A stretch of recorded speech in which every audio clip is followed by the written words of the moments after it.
Super star Rajinikanth గారు నటించిన 'కూలీ' సినిమా. నిన్న భారీ అంచనాలతో ఈ సినిమా గ్రాండ్‌గా రిలీజ్ అయ్యి మిక్స్డ్ టాక్ తెచ్చుకుంది. టాక్‌తో ఏ సంబంధం లేకుండా కలెక్షన్‌లు మాత్రం అదిరిపోయాయనే చెప్పుకోవాలి. తెలుగు వర్షన్ కలెక్షన్‌ల విషయానికి వస్తే 18,00,00,000 షేర్, 30,00,00,000 గ్రాస్ కలెక్ట్ చేసింది ఈ సినిమా. ఇక తమిళనాడులో అయితే ఆల్ టైమ్ రికార్డ్ కలెక్షన్‌లే సాధించింది. 30,00,00,000 షేర్ అండ్ 45,00,00,000 గ్రాస్ కలెక్ట్ చేసింది. రెస్ట్ ఆఫ్ ఇండియా వచ్చి 15,00,00,000 గ్రాస్ వచ్చింది. ఇక ఓవర్సీస్ విషయానికి వస్తే ఈ సినిమా శివతాండవమే ఆడేస్తుందని చెప్పుకోవాలి. ఏకంగా 65,00,00,000 గ్రాస్ కలెక్ట్ చేసింది. ఇది తమిళ సినిమాల ఆల్ టైమ్ రికార్డ్ అని చెప్పాలి. Total world wide day one చూస్తే 151,00,00,000 పైనే కలెక్ట్ చేసింది.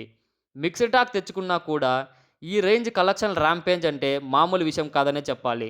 ప్యూర్ రజనీకాంత్ గారి స్టామినా మీదే ఈ సినిమా కలెక్షన్లు ఆధారపడి ఉంది. ఇక డే 2 నుంచి ఏ రేంజ్ కలెక్షన్‌ని సాధిస్తుందో చూడాలి. ఇంకా ఎవరైనా మన ఛానల్‌ని సబ్స్క్రైబ్ చేసుకోకపోతే ప్లీజ్ ఫ్రెండ్స్ మన ఛానల్‌ని సబ్స్క్రైబ్ చేసుకోండి. వీడియో నచ్చినట్లయితే లైక్, కామెంట్, షేర్ చేయండి.